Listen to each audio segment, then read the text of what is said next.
5 तारीख को मैंने रिजाइन कर दिया था और जैसे मैं डीसी ऑफिस में पहुंची थी तो सर नहीं मिले थे, तो मेरा 5 तारीख को मैंने रिजाइन कर रखा है। और अब क्या है कि इनको वोट करने की आवश्यकता नहीं होगी। इनके पास चेयरमैन का चेहरा इन्होंने अभी नहीं दिया कि वोट किसके लिए होगी। अविश्वास है, अविश्वास के लिए मैंने अपना पहले ही रिजाइन कर दिया है। तो अब क्या है, अब क्या होगा, चुनाव दोबारा होगा। जो भी प्रत्याशी आएगा उसको 12 वोट नहीं, उसको 9 वोट चाहिए कि जैसे पहले चुनाव हुआ था। और अगर ये कहते हैं कि अब आप इसका रिजाइन नहीं दे सकते, तो ऐसा कोई इंटीमेशन दिया ही नहीं गया कि आप रिजाइन नहीं कर सकते। मीटिंग का जो हमारी प्रेजेंट होने का समय था 3 से 3:30 का था। मैंने 3:25 पे वो लेटर दिया हुआ है और कल भी मैं डीसी साहब को लेटर देने आई थी, तो मुझे डीसी साहब ऑफिस नहीं मिले थे, तो मेरा रिजाइन कल से ही था और मैं अपना रिजाइन दे चुकी हूँ। आप अपनी हार मान चुकी हैं, ये हार मानने की बात मानी जाएगी इसको? ये हार नहीं होती।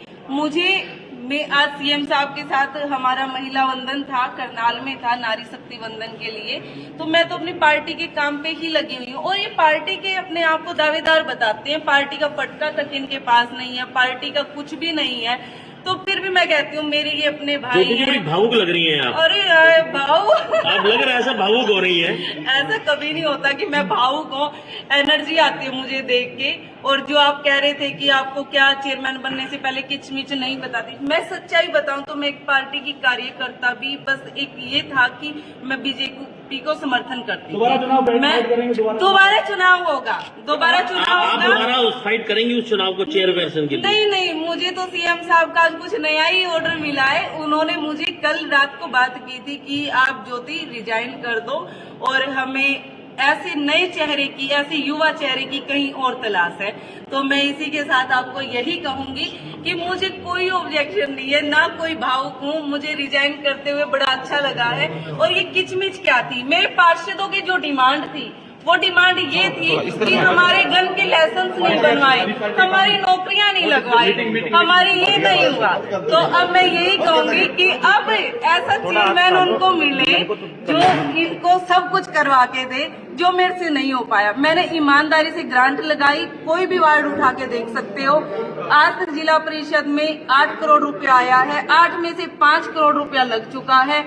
3 करोड़ रुपए के टेंडर जो हैं उन पे हमारे सीओ सर बदल दिए गए हैं, तो अभी नए सीओ को कुछ नहीं पता। आपकी शिकायत भी आई है थाने में 13/17 में आपके और आपके पति के खिलाफ, कुछ पैसों को लेके, नौकरी को लेके कुछ आपने पैसे?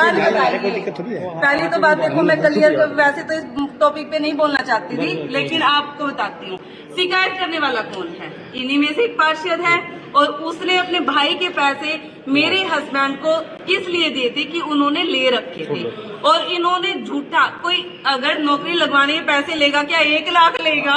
ये तो देखो, एक मीटिंग का टाइम मेरा सीएम साहब। मैडम आपको नई पार्टी नई जिम्मेदारी देने जा रही है, कुछ पार्टी आपको कोई नई जिम्मेदारी देने जा रही है? पार्टी मुझे नई जिम्मेदारी क्या, प्रदेश में इतना बड़ा बनाया है, लोकसभा करनाल का प्रभारी बनाया गया, इसराना मंडल विधानसभा में मुझे प्रभारी बनाया गया है और युवा मोर्चा में मुझे प्रदेश का उपाध्यक्ष बनाया गया है। और सीएम साहब को ऐसे ही कार्यकर्ता की जरूरत है जो ग्राउंड लेवल से काम करके आगे बढ़ते हैं।